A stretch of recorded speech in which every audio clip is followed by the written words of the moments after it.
या उस औरत को देख, कहते हैं अपने बेटे से मिलने आई है, लेकिन क्या फिगर है।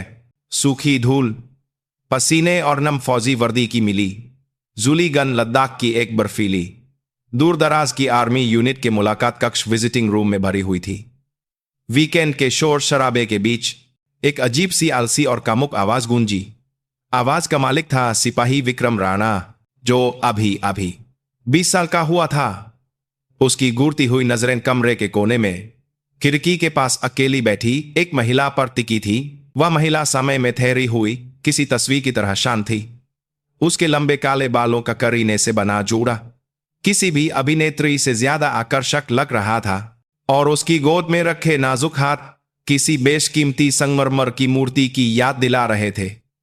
फौजी या काम करने वाले कपड़ों के बजाय उसके शरीर को खूबसूरती से ढकती हुई एक गहरे नीले रंग की सिल्क की साड़ी साफ बता रही थी कि वह इस जगह के माहौल से बिल्कुल अलग थी।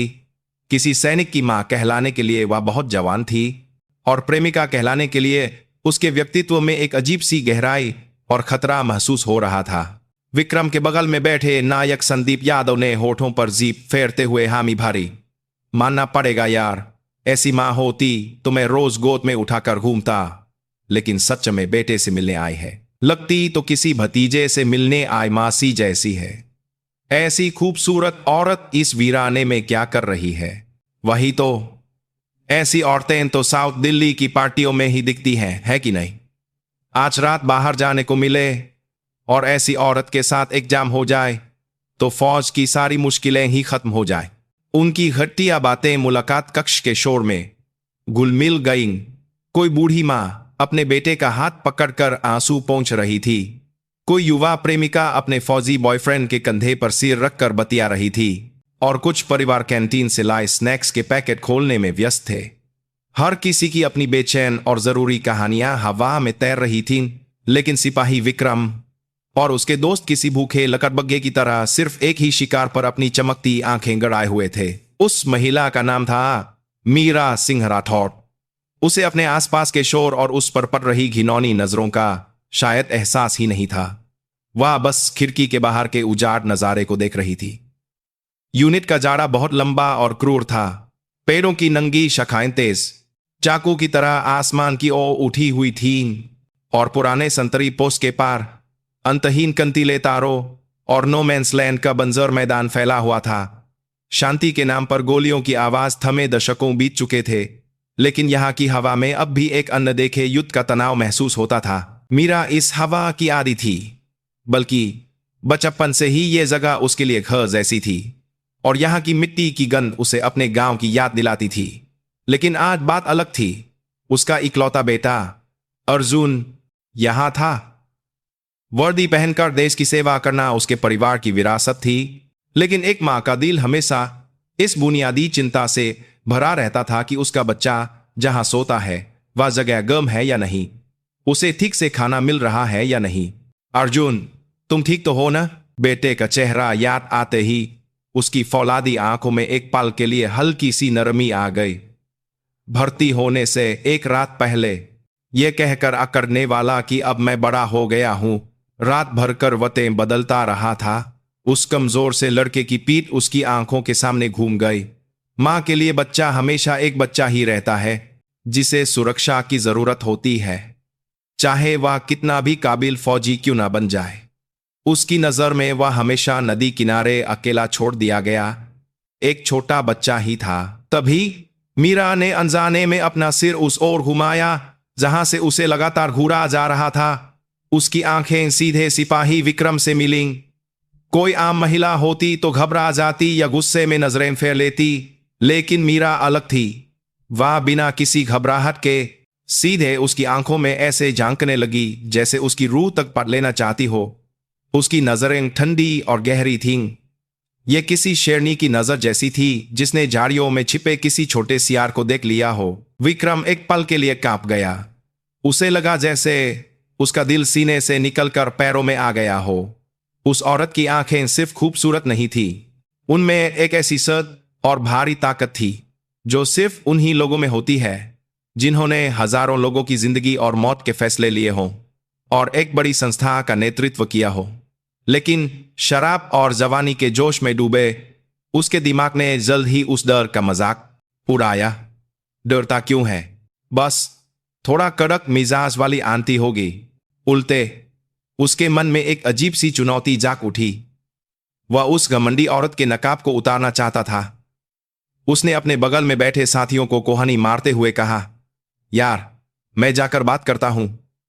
अगर नंबर ले आया तो आज शाम की कैंटीन मेरी तरफ से। पागल हो गया है क्या? वैसी औरत तुझ जैसे लड़के को भाव देगी?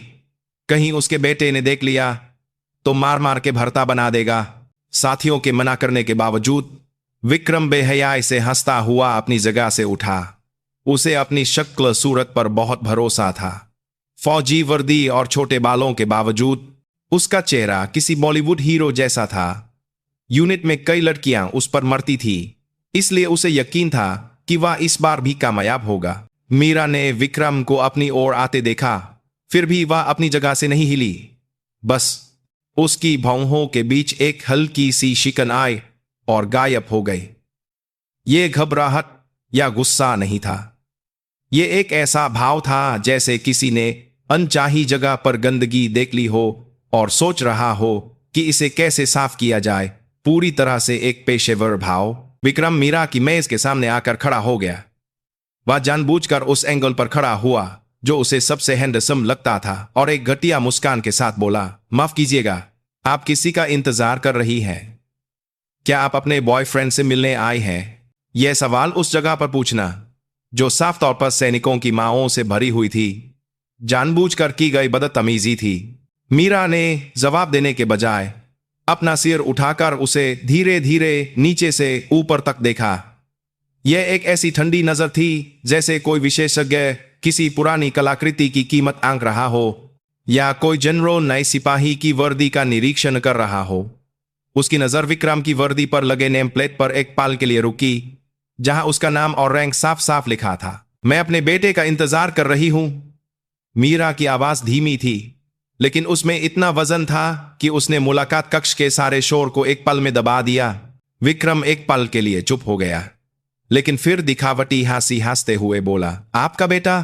अरे झूठ मत बोलिए, आप मां कहलाने के लिए बहुत जवान और खूबसूरत हैं। कोई आपको बड़ी बहन कहे तो मान भी लूं। अगर आपको एतराज न हो तो बाद में हमारी यूनिट के पास वाली चाय की दुकान पर एक कप चाय। उसकी बात पूरी होने से पहले ही मीरा ने उसे बीच में टोक दिया। अगर तुम्हारा काम हो गया हो तो अपनी जगह पर वापस चले जाओ। सिपाही विक्रम राणा। अपना नाम और रैंक इतनी सटीकता से सुनकर विक्रम का दिल एक बार फिर धक से रह गया, लेकिन उसने अपनी मूर्खता में इसे औरत का नखरा समझा। वह और भी बेशर्मी से मुस्कुराया, मेज पर हाथ टिका कर नीचे झुका। अरे, आपको मेरा नाम कैसे पता? इसका मतलब आप भी मुझ में दिलचस्पी रखती हैं, है ना? अब जब नाम पता चल ही गया है तो नंबर भी ले दे सकते हैं। आप अपने बेटे का इंतजार करते करते बोर हो रही होंगी। मैं आपका मनोरंजन। क्या तुम एक सैनिक के तौर पर एक आम नागरिक के साथ छेड़खानी कर रहे हो? मीरा की आवाज अब बर्फ की तरह ठंडी हो गई थी। उसकी आंखों में अब कोई भाव नहीं पढ़ा जा सकता था। यह पूरी तरह से भावहीनता थी, सिर्फ स्थिति का आकलन करने और आदेश देने वाले कमांडर की आंखें। या तुम्हें किसी ने यह सिखाया है कि तुम किसी सीनियर अधिकारी के परिवार के सदस्य के साथ ऐसा बर्ताव कर सकते हो? उस पाव ऐसा लगा जैसे मुलाकात कक्ष की सारी हवा जम गई हो। सिपाही अर्जुन सिंह का दिल मुलाकात कक्ष की ओर बढ़ते हुए जोर जोर से धड़क रहा था। यूनिट में आए उसे अभी एक ही महीना हुआ था। सब कुछ नया और मुश्किल था, लेकिन आज मां के आने की खबर ने पिछले एक महीने की सारी थकान को भुला दिया था। उसकी मां मीरा सिंह राठौड़, अर्जुन के लिए उसकी मां ही उसकी पूरी दुनिया थी। वह हमेशा व्यस्त और एक बड़ी हस्ती थी, लेकिन उन्होंने कभी अपने बेटे को नजरअंदाज नहीं किया। वह एक मजबूत और सख्त फौजी थी, लेकिन अपने बेटे के लिए वह हमेशा एक प्यारी और नरम दिल मां थी। यह सोचकर अर्जुन का सीना गर्व से फूल गया कि उसकी मां उससे मिलने के लिए इतनी दूर इस मुश्किल इलाके लद्दाख तक आई थी। मां आ गई होंगी, कहीं उन्हें ज्यादा इंतजार तो नहीं करना पड़ रहा। इस बेचैनी में उसके कदम तेज हो गए। दूर से मुलाकात कक्ष की इमारत दिखते ही उसके चेहरे पर मुस्कान फैल गई। मां से मिलकर सबसे पहले क्या कहूंगा? कहूंगा कि खाना बहुत अच्छा है और साथ ही सैनिक भी बहुत अच्छे हैं, आप चिंता मत करना। वह एक काबिल बेटे की तरह दिखना चाहता था। इन्हीं बातों को मन में दोहराते हुए उसने मुलाकात कक्ष का दरवाजा खोला और उस पल अर्जुन को अपनी आंखों पर यकीन नहीं हुआ। उसकी दुनिया, उसकी माँ एक मेज पर बैठी थी और उनके चारों ओर कुछ अनजान नायक और सिपाही खड़े हंस रहे थे। खासकर सिपाही विक्रम राणा नाम का वालर का मेज पर झुककर अपनी छाती आगे निकालते हुए मां के चेहरे के बहुत करीब कुछ घटिया मजाक कर रहा था। मां का चेहरा बर्फ की तरह सख्त था, लेकिन अर्जुन एक पाल में समझ गया कि उस भाव के पीछे कितना गहरा अपमान और गुस्सा दबा हुआ है। ये क्या हो रहा है यहाँ? अर्जुन की आवाज इतनी गहरी और गुस्से से भरी निकली कि वह खुद हैरान रह गया। उसके दिमाग से सारे विचार गायब हो गए और खून खौलने लगा। विक्रम और उसके साथियों ने आवाज की दिशा में सिर घुमाया। एक दुबला पतला नया सिपाही उन्हें घूर रहा था। विक्रम ने हिकारत से हंसते हुए कहा, अबे ये कौन है? तू किससे इस तरह बात कर रहा है? नायक संदीप ने साथ दिया, ए नए, ये बड़ों की बात है, दखल मत दे, अपना रैंक और नाम बता और दफा हो जा यहां से। लेकिन अर्जुन के कानों में उनकी बातें नहीं पड़ रही थी। उसकी आंखों में सिर्फ वे कीड़े मकोड़े जैसे लोग दिख रहे थे जो दुनिया में सबसे ज्यादा सम्मानित और प्रिय उसकी मां का अपमान कर रहे थे। वह मेरी मां है, अर्जुन ने दांत पीसते हुए कहा। वह एक एक कदम उनकी ओर बढ़ा।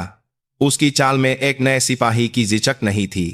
वह एक ऐसे युवा भेड़िए की तरह लग रहा था जिसका शिकार छीन लिया गया हो और उसके पूरे शरीर से खतरा टपक रहा था। मैंने पूछा, तुम लोग मेरी मां के साथ क्या बदतमीजी कर रहे थे? अब जाकर विक्रम को स्थिति की गंभीरता का एहसास हुआ।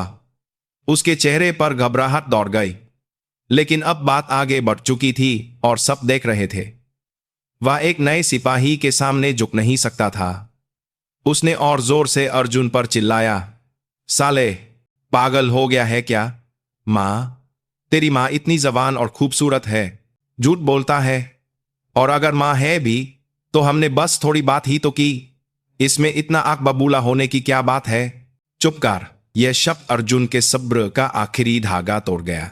अर्जुन सीधे विक्रम पर चपट पड़ा। एक नए सिपाही का अपने सीनियर पर, वह भी सबके सामने हाथ उठाना, फौज में एक अक्षम्य अपराध था। आसपास के दूसरे सैनिक और उनके परिवार वाले हैरान होकर उन्हें देखने लगे। हरामखोर! विक्रम भी चुपचाप मार खाने वालों में से नहीं था। उसने अर्जुन का घूंसा बचाते हुए उसका गिरेबान पकड़ लिया। एक पल में मुलाकात कक्ष जंग का मैदान बन गया। नायक संदीप और दूसरे सैनिक अर्जुन को पकड़ने के लिए दौड़ पड़े। छोड़ो मुझे, कमीनो! अर्जुन बुरी तरह छटपटा रहा था। संख्या में कम होने के बावजूद उसकी आंखों में खून सवार था।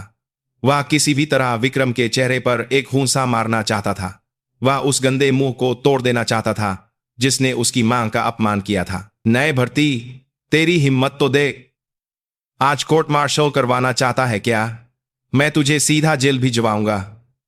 विक्रम ने अर्जुन का गिरेबान पकड़कर उसे झकझोरते हुए कहा। नायक संदीप ने पीछे से अर्जुन की गर्दन अपनी बाह में जकड़ ली। उसका दम घुट रहा था और आंखों के आगे अंधेरा छा रहा था। लेकिन अर्जुन की नजरें सिर्फ एक ही जगह पर थीं, अपनी मां पर। मां अब भी अपनी जगह पर बैठी थीं। वह ना तो हैरान थीं, ना ही अपने बेटे को रोक रही थीं और ना ही चिल्ला रही थीं। वह बस इस पूरे हंगामे को शुरू से अंत तक चुपचाप देख रही थीं, उसी ठंडे भावहीन चेहरे के साथ। लेकिन अर्जुन ने देखा, जब गुस्से से जलती उसकी आंखें मां की आंखों से मिलीं, तो एक पल के लिए उनकी आंखों की गहराई में एक गर्म चिंगारी भड़की और बुझ गई। वह अपने बेटे के लिए दुख या चिंता नहीं थी। वह एक परम सत्ता का ऐलान था जो कह रहा हो, अब सब खत्म हो गया। मां धीरे धीरे अपनी जगह से उठी। उनकी हरकत धीमी और शालीन थी, लेकिन उस एक छोटी सी हरकत से जंग का मैदान बना मुलाकात कक्ष अचानक शांत हो गया। लड़ाई रोकने वाले, तमाशा देखने वाले, यहां तक कि अर्जुन को पकड़े हुए सैनिक भी सबने सांस रोककर उन्हें देखना शुरू कर दिया।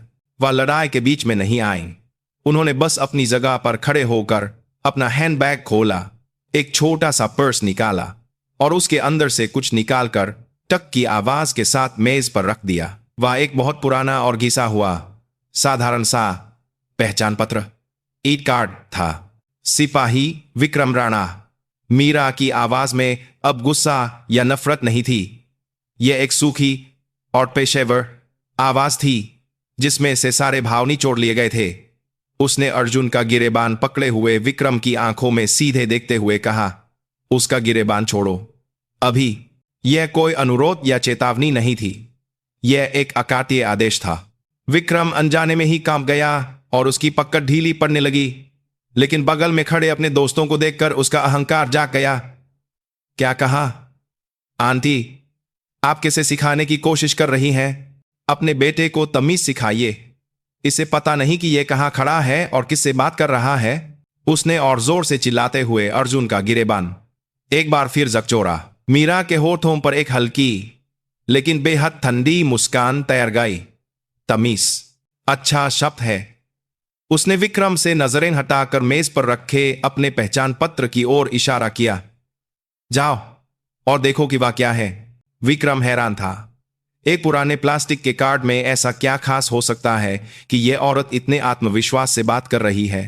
उसने अर्जुन को नायक संदीप की ओर धकेल दिया और अकड़कर मेज की ओर बढ़ा। देखते हैं ऐसा क्या लिखा है इस कार्ड में। उसने हंसते हुए पहचान पत्र उठाया और जैसे ही उसकी आंखों ने कार्ड पर लिखे शब्दों को पढ़ा, विक्रम के चेहरे का रंग उड़ गया। वह सफेद पड़ गया। उसका हाथ कांपने लगा और मुंह से सिर्फ आ की आवाज निकली। पहचान पत्र पर मीरा की जवानी की एक तस्वीर के साथ उसका नाम लिखा था और नाम के नीचे साफ साफ दो शब्द खुदे हुए थे, मेजर जनरल। और उसके नीचे एक और अविश्वसनीय पंक्ति थी, डिप्टी कोर कमांडर सीव कोर। यह क्या है? पीछे से देख रहे नायक संदीप ने हकलाते हुए पूछा। विक्रम कुछ नहीं बोल सका। उसका दिमाग सामने दिख रही जानकारी को पचा नहीं पा रहा था। Major general, 2 star general, corps commander के ठीक नीचे का पद जो एक पूरे डिवीजन का नेतृत्व करता है। उनके बटालियन कमांडर लेफ्टिनेंट कर्नल या ब्रिगेड कमांडर ब्रिगेडियर तो इस रैंक के सामने कुछ भी नहीं थे। ये एक असली जनरल थी, एक ऐसी हस्ती जो एक इशारे पर इस पूरी यूनिट को, बल्कि लद्दाख की सारी यूनिटों को उलट पुलट कर सकती थी। और उसने अभी अभी उस जनरल से क्या कहा था? क्या फिगर है? एक जाम पीना चाहता हूं आंटी। अपने बेटे को तमीज सिखाइए। अपने किए गए अपराध किसी फिल्म की तरह उसकी आंखों के सामने घूम गए और विक्रम को लगा कि वह अभी गिर पड़ेगा। उसके पैर कांप रहे थे। पहचान पत्र उसके हाथ से छूटकर जमीन पर गिर गया। नायक संदीप। मीरा की आवाज फिर गूंजी। इस बार उसने अर्जुन की गर्दन पकड़े हुए नायक संदीप को पुकारा। संदीप। विक्रम का हाल देखकर पहले ही समझ गया था कि कुछ बहुत गलत हो गया है। उसने अनजाने में अर्जुन को छोड़ दिया और सावधान की मुद्रा में तनकर खड़ा हो गया। जब वह सिपाही एक सीनियर अधिकारी के परिवार का अपमान कर रहा था और अपने जूनियर पर हमला कर रहा था, तब तुम क्या कर रहे थे? तुमने उसका साथ दिया, उसे उकसाया और खुद भी शामिल हुए। क्या मैं गलत कह रही हूं? मैडम, वो संदीप बहाना बनाना चाहता था, लेकिन उसकी आवाज नहीं निकली। मीरा की आंखें किसी भी हथियार से ज्यादा तेज थीं और सीधे उसके दिल में चुभ रही थीं। तभी मुलाकात कक्ष का दरवाजा जोर से खुला और स्थिति की खबर पाकर भागे भागे आए कंपनी कमांडर और सूबेदार मेजर अंदर दाखिल हुए। उन्हें संतरी पोस्ट से पहले ही खबर मिल चुकी थी कि सीवे कोर की डिप्टी कोर कमांडर सादे कपड़ों में अपने बेटे से मिलने आए हैं, लेकिन यहां का मंजर उनकी कल्पना से भी परे। एक जीता जागता नर्क था। सावधान, डिप्टी कोर कमांडर मैडम के सम्मान में सैल्यूट। कंपनी कमांडर ने गला फाड़कर चिल्लाया। वह मीरा के चेहरे की ओर देखने की हिम्मत नहीं कर पा रहा था और लगभग 90 डिग्री झुककर उन्हें सैल्यूट किया। उसके पीछे दूसरे अधिकारी भी दाखिल हुए और अनुशासित तरीके से सैल्यूट करने लगे। मुलाकात कक्ष में मौजूद सभी सैनिकों को अब जाकर उस महिला की असली पहचान पता चली और वे सब अपनी जगह से उछलकर सैल्यूट करने लगे। दूसरे परिवार वाले और आम नागरिक हैरान होकर इस अविश्वसनीय दृश्य को देख रहे थे। मीरा ने उनके दिखावटी सैल्यूट पर ध्यान दिए बिना ठंडी आवाज में कंपनी कमांडर से पूछा, तुम यहां के कंपनी कमांडर हो? जी मैडम, मैं captain Aditya Sharma alpha company का कमांडर हूं। मेरा बेटा तुम्हारी कंपनी में है। तुम अपनी यूनिट को कैसी ट्रेनिंग देते हो कि तुम्हारे सैनिक मुलाकात करने आए आम नागरिकों से छेड़खानी करते हैं और रोकने वाले जूनियर पर मिलकर हमला करते हैं? माफ कर दीजिए मैडम, ये सब मेरी गलती है। मुझसे बहुत बड़ी भूल हो गई। कंपनी कमांडर के माथे से ठंडा पसीना बहाने लगा। वह मन ही मन विक्रम और संदीप को सैकड़ों बार मार चुका था। मीरा ने कंपनी कमांडर से नजरें हटाकर अब लगभग बेहोश हो चुके विक्रम, संदीप और उनके साथियों की ओर कदम बढ़ाए। उसकी हील्स की टक टक की आवाज किसी जज के हथौड़े की तरह पूरे कमरे में गूंज रही थी जो मौत की सजा सुना रहा हो। वह पूरी तरह से होश खो चुके विक्रम के ठीक सामने आकर खड़ी हुई। फिर उसने जमीन पर पड़ा अपना पहचान पत्र उठाकर लापरवाही से उसकी वर्दी की जेब में डाल दिया। मुझे नहीं पता था कि जिस फौज को मेरे बेटे की रक्षा करनी चाहिए वहां ऐसे कचरे भरे पड़े हैं जिन्हें बुनियादी शिष्टाचार भी नहीं पता। उसकी आवाज शांत थी लेकिन उसमें भरा गुस्सा और निराशा कंपनी कमांडर समेत सभी अधिकारियों के दिलों को जमाने के लिए काफी था। इन सैनिकों को तुरंत मिलिट्री पुलिस के हवाले करो। मैं तुम लोगों की कमान की विफलता के बारे में कोर कमांडर साहब से सीधे बात करूंगी। यह उस यूनिट के लिए मौत की सजा जैसा था। जैसे ही डिप्टी कोर कमांडर सब ने मुलाकात कक्ष की हवा पर कब्जा किया, समय जैसे रुक गया, या यूं कहें कि उसका प्रवाह पूरी तरह से बदल गया। कुछ देर पहले का हंगामा और हिंसा जैसे कभी हुए ही नहीं थे और उनकी जगह एकदम गुंतु खामोशी और फौलाद से भी ठंडे अनुशासन ने ले ली थी। उस अनुशासन के केंद्र में खड़ी थी major general Meera Singh Rathore. Company commander के सैल्यूट के साथ ही मुलाकात कक्ष के सभी सैनिक किसी विशाल चुंबक की ओर खींचते लोहे के टुकड़ों की तरह एक साथ उनकी ओर मुड़कर सावधान की मुद्रा में खड़े हो गए। उनकी आंखों में अब जिज्ञासा या तमाशा देखने का भाव नहीं था। वहां सिर्फ डर और एक जीती जागती किंवदंती के सामने खड़े होने का सम्मान था। आम नागरिक इस अजीब और खौफनाक माहौल से सहमकर अपने बच्चों और प्रियजनों का हाथ पकड़कर सांस रोके बैठे थे। कुछ देर पहले तक हंसी मजाक से गुलजार वीकेंड का मुलाकात कक्ष अब किसी दुश्मन का सिर कलम करके लौटे विजेता जनरलों का स्वागत करने वाला बर्फ से ढका परेड ग्राउंड बन गया था। मिलिट्री पुलिस, अभी मिलिट्री पुलिस को फोन करो। Company commander captain Aditya Sharma लगभग पागलों की तरह सूबेदार मेजर पर चिल्लाया। उसका हमेशा का शांत स्वभाव गायब हो चुका था और उसकी आवाज डर से कांप रही थी। उसे एहसास हो गया था कि उसका फौजी करियर नहीं, उसकी पूरी जिंदगी इसी जगह पर खत्म हो चुकी थी। उसकी कंपनी के एक सैनिक ने उसके अधिकार क्षेत्र में कोर के दूसरे सबसे बड़े जनरल के परिवार का नहीं, खुद जनरल का अपमान किया था। यह कोई छोटी मोटी गलती नहीं थी, यह एक ऐसी आपदा थी जिसके लिए पूरी यूनिट को भंग भी किया जा सकता था। कुछ ही देर में जीपो की तेज आवाज के साथ पूरी तरह से हथियारों से लैस मिलिट्री पुलिस एमपी के जवान अंदर आ धमके। उनके चेहरे भी डर से सफेद पड़े हुए थे। उन्होंने मीरा को एक कड़क सैल्यूट किया और फिर लैश की तरह खड़े विक्रम राणा, संदीप यादव और उनके साथियों की ओर बढ़े। विशेष हमला और सीनियर अधिकारी के अपमान के जुर्म में तुम्हें गिरफ्तार किया जाता है। एमपी की ठंडी आवाज के साथ ही विक्रम के हाथों में चांदी की हथकड़ियां लग गईं। खत की धातुई आवाज उसके फौजी करियर और शायद उसकी पूरी जिंदगी पर लगी मौत की मुहर की तरह गूंजी। विक्रम कोई विरोध नहीं कर सका। उसकी आंखें शून्य में देख रही थीं और मुंह से बस अस्पष्ट कराहें निकल रही थीं। जिस पल उसे एहसास हुआ कि उसने किससे पंगा लिया है, उसी पल उसकी आत्मा ने उसका शरीर छोड़ दिया था। गलती हो गई, मुझे माफ कर दीजिए, मुझसे बहुत बड़ी गलती हो गई। नायक संदीप एमपी के हाथों घिसटते हुए घुटनों पर गिरकर गिड़गिड़ाने लगा, लेकिन उसकी मिन्नतें खोखली आवाजों की तरह दीवारों से टकराकर गायब हो गईं। मीरा उस दर्दनाक दृश्य को बिना किसी भाव के देखती रही। उसकी आंखों में दया नहीं बल्कि किसी सर्जन की सटीकता थी जो शरीर के सड़े हुए हिस्से को काटकर निकाल रहा हो। अपराधियों के जाने के बाद भी मुलाकात कक्ष में खामोशी छाई रही। अब सबकी नजरें सिपाही अर्जुन सिंह पर थीं। वह इस पूरी घटना का केंद्र था, लेकिन उसे अपने ऊपर पड़ रही नजरों का एहसास नहीं था। उसकी दुनिया में सिर्फ एक ही इंसान था, उसकी माँ, जो अब उसके लिए एक अजनबी बन चुकी थी। मेजर जनरल मीरा सिंह राठौड़ माँ एक शांत चेहरे के साथ अर्जुन को देख रही थी, जैसे कुछ देर पहले उन्होंने किसी की जिंदगी बर्बाद करने का आदेश दिया ही न हो। लेकिन अर्जुन अब पहले की तरह अपनी मां का सामना नहीं कर पा रहा था।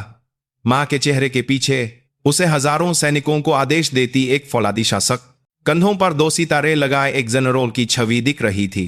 क्यों, यह सवाल उसके दिमाग में घूम रहा था। मेरी मां ऐसी क्यों है? मुझे कुछ क्यों नहीं पता था? इतनी बड़ी हस्ती मेरी जैसी साधारण लड़के की मां क्यों है? गर्व से ज्यादा उसे एक विशाल दीवार के सामने खड़े होने जैसी लाचारी और भ्रम महसूस हो रहा था। उसे लगा जैसे उसके और मां के बीच एक अदृश्य रैंक का बैज आ गया है, जिसने एक ऐसी दूरी बना दी है जिसे कभी खत्म नहीं किया जा सकता। डिप्टी कोर कमांडर मैडम, यहां का माहौल बहुत खराब है। मैंने आपके और आपके बेटे के लिए एक शांत गेस्ट रूम का इंतजाम किया है। तभी बटालियन के कमांडिंग ऑफिसर लेफ्टिनेंट कर्नल प्रशांत वर्मा हाफते हुए पहुंचे।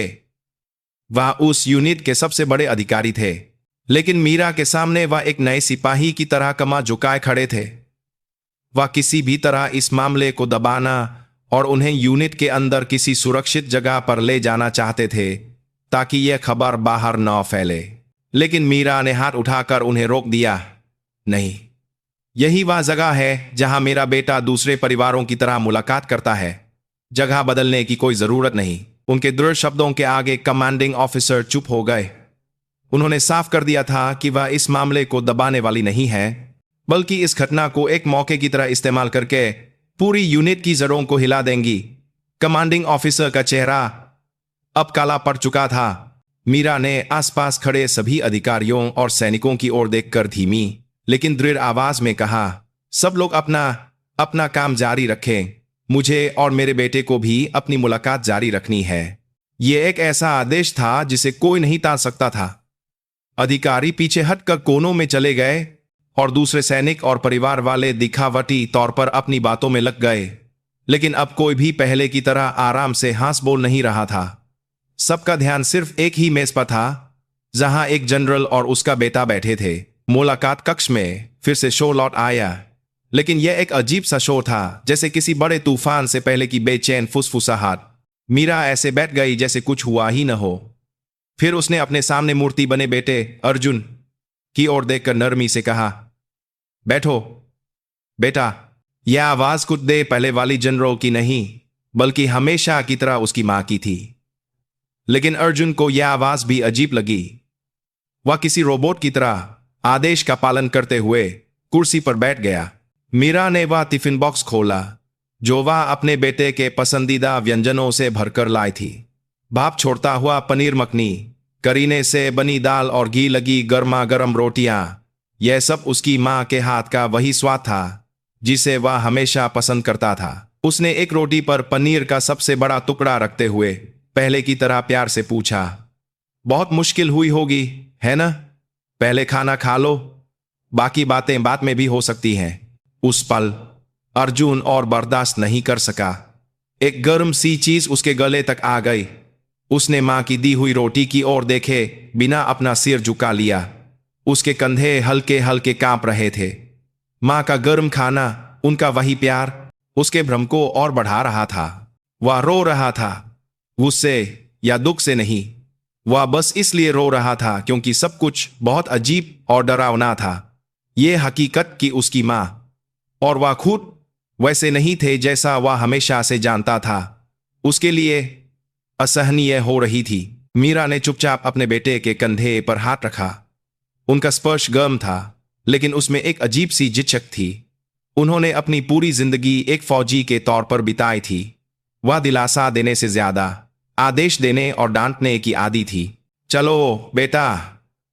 कुछ देर तक बेटे की पीठ थपथपाने के बाद मीरा ने धीरे से कहा। उनकी आवाज में गहरी थकान और दुख था। यहां बात नहीं हो पाएगी। चलो ऐसी जगह चलते हैं जहां सिर्फ हम दोनों हों। इस बात के साथ ही वह अपनी जगह से उठी। सबका ध्यान फिर से उन पर चला गया। लेफ्टिनेंट कर्नल वर्मा दौड़कर आए और पूछा, मैडम, क्या कोई परेशानी है? मीरा ने उनकी ओर देखे बिना अपने बेटे की कलाई पकड़कर दरवाजे की ओर बढ़ते हुए कहा, मैं अपने बेटे को आउट पास छुट्टी दे रही हूं। कारण पारिवारिक।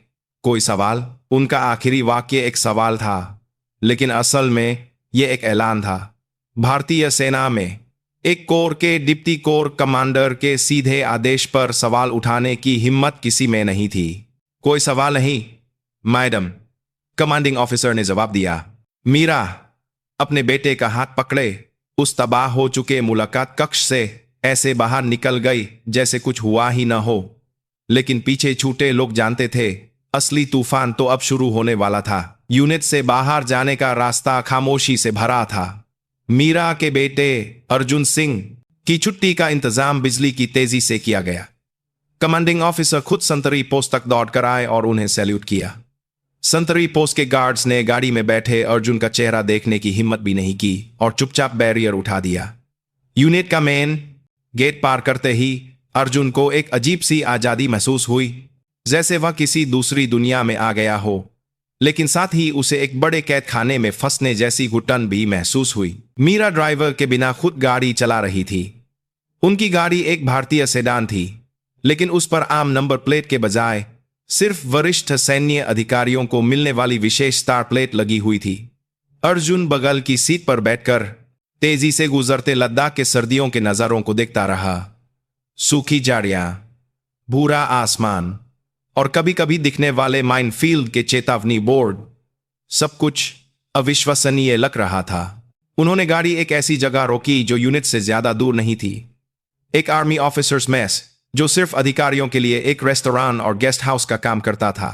आम सैनिक यहां आने की हिम्मत भी नहीं कर सकते थे। मेस का इंचार्ज, एक सूबेदार, पहले से ही गेट पर इंतजार कर रहा था। जैसे ही उनकी गाड़ी अंदर आई, उसने 90 डिग्री झुककर उनका स्वागत किया।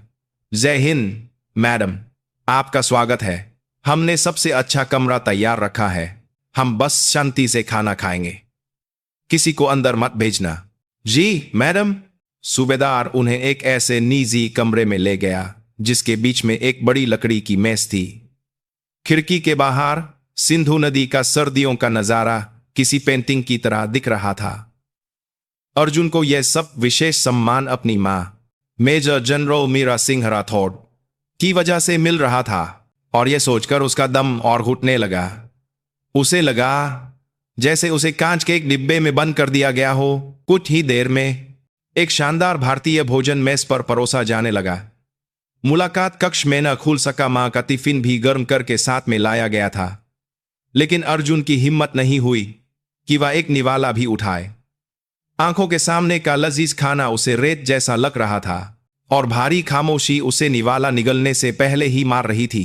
मीरा शायद अपने बेटे के मन की बात समझ रही थी, चुपचाप खाना खाने लगी। वह एक फौजी की तरह तेजी से और अनुशासित तरीके से खा रही थी।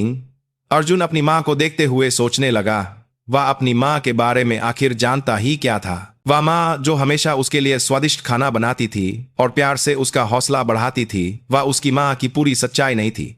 उसकी मां की एक ऐसी विशाल दुनिया थी जिसके बारे में वह सोच भी नहीं सकता था। क्यों?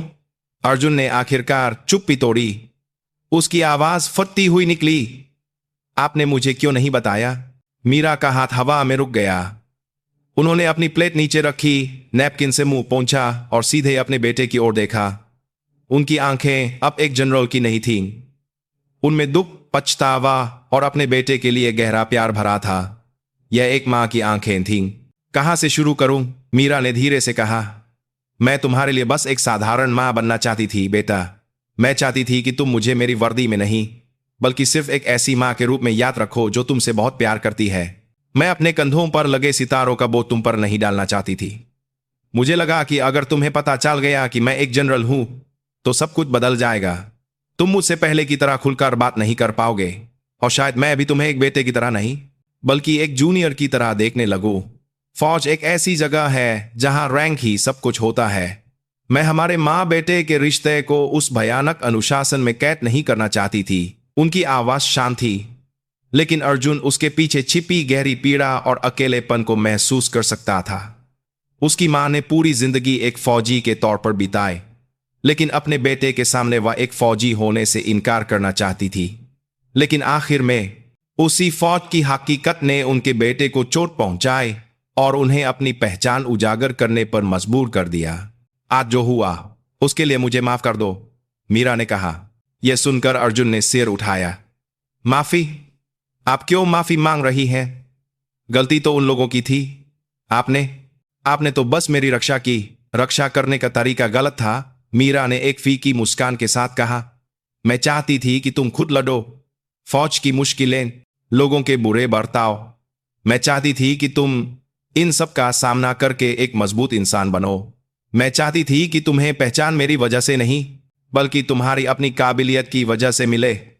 इसीलिए जब तुम भर्ती हुए तो मैंने किसी से कोई सिफारिश नहीं की, बल्कि मैंने अनुरोध किया था कि तुम्हें सबसे मुश्किल जगह पर भेजा जाए।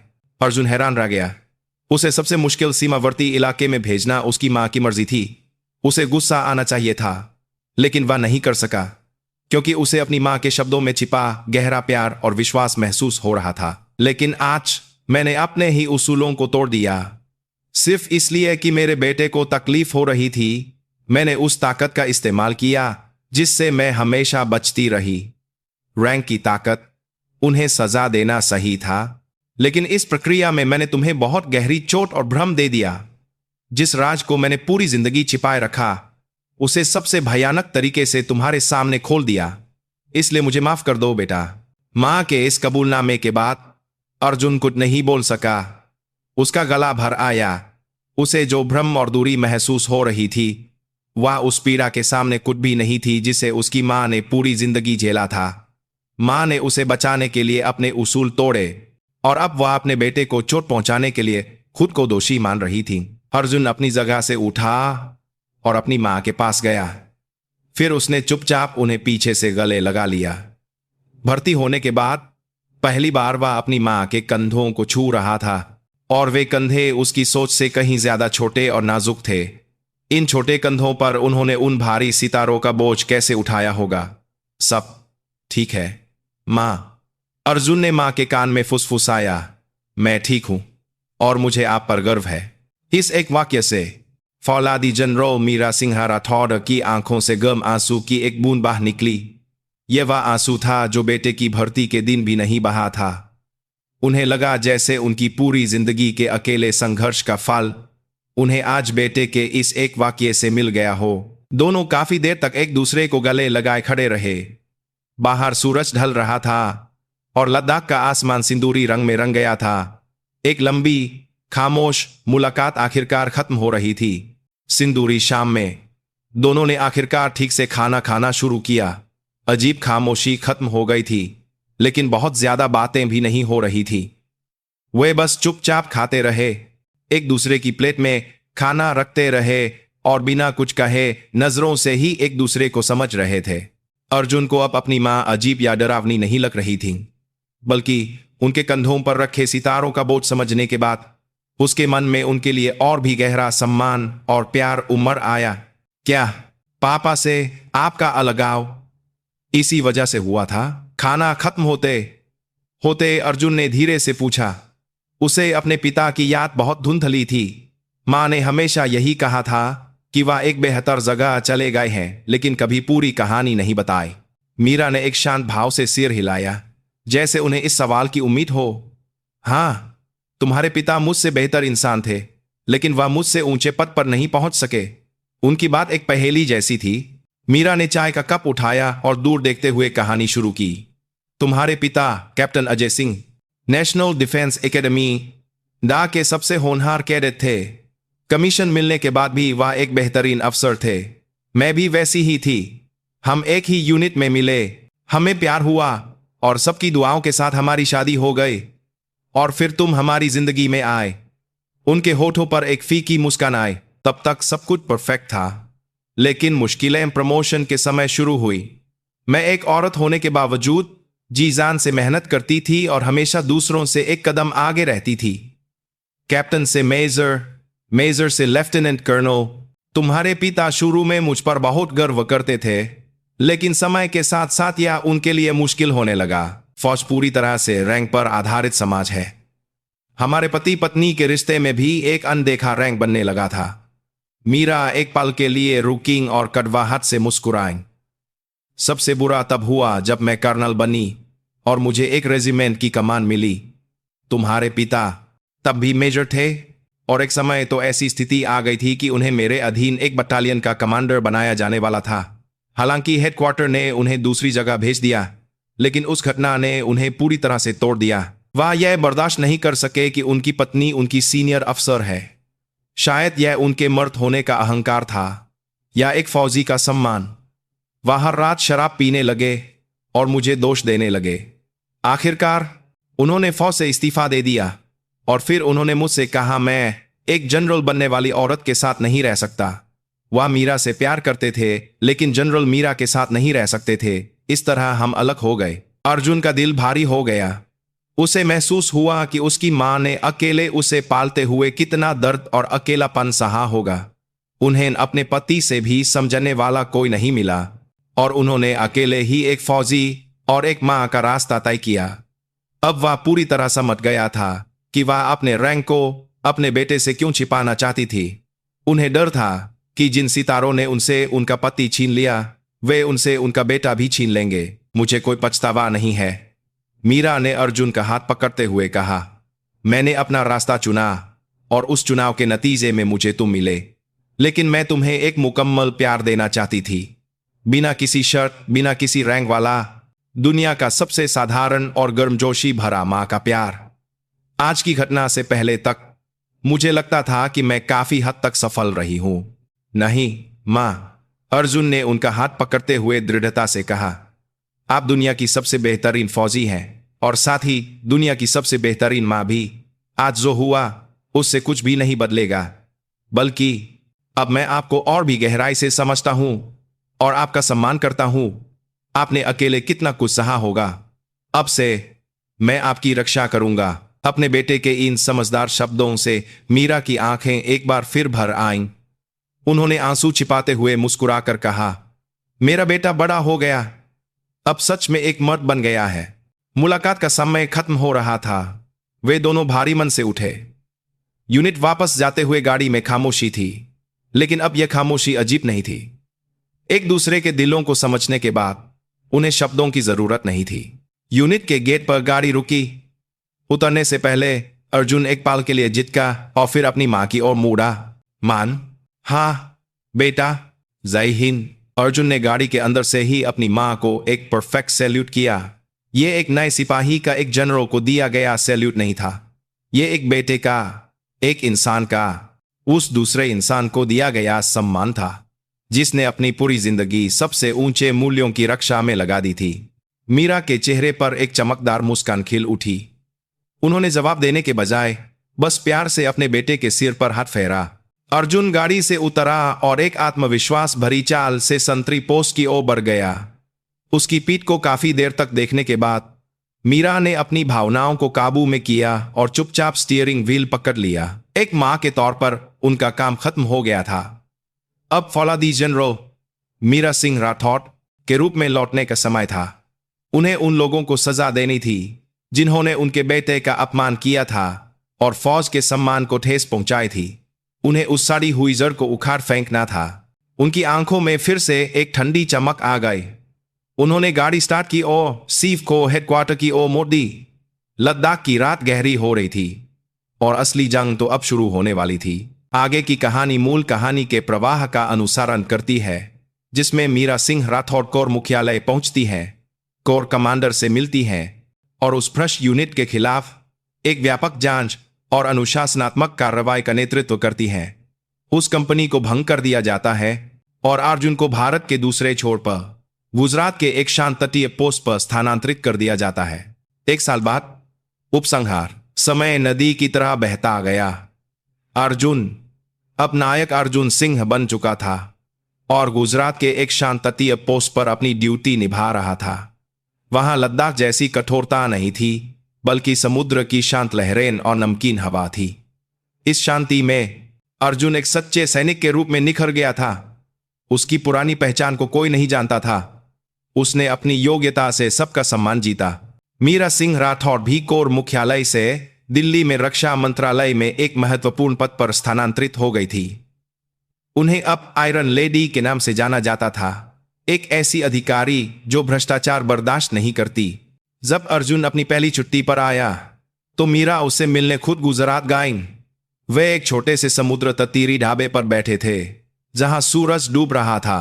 तुम एक बेहतरीन फौजी बन गए हो बेटा, मीरा ने गर्व से कहा। अर्जुन मुस्कुराया। आपकी भेजी हुई चिट्ठी अब भी मेरे पास है मां। जब भी हिम्मत हारता हूं उसे पढ़ लेता हूं। वे दोनों अब उस पुरानी घटना के बारे में बात नहीं करते थे। वह अब एक बुरा सपना नहीं, बल्कि एक ऐसा सबक था जिसने उन्हें एक दूसरे के और करीब ला दिया था। खाना खाने के बाद वे दोनों समुद्र तट पर टहलने लगे। आसमान में तारे चमकने लगे थे। मां, उन तारों को देखिए, अर्जुन ने कहा। यहां से कितने साफ दिखते हैं। मीरा ने आसमान की ओर देखा। वहां अनगिनत तारे चमक रहे थे, गर्म और शाश्वत। उन्हें एहसास हुआ कि जिन सितारों का बोझ वह जिंदगी भर अपने कंधों पर ढोती रही, वे शायद उनकी वर्दी पर नहीं, बल्कि उनके बगल में खड़े बेटे की आंखों में थे। अब वहां कोई जनरल और सिपाही नहीं थे। वहां सिर्फ एक मां और एक बेटा थे, जो एक दूसरे के जख्मों को समझते थे और एक दूसरे के अस्तित्व को पूरी तरह से स्वीकार कर चुके थे। दुनिया के सारे तारे उन पर अपना आशीर्वाद बरसा रहे थे।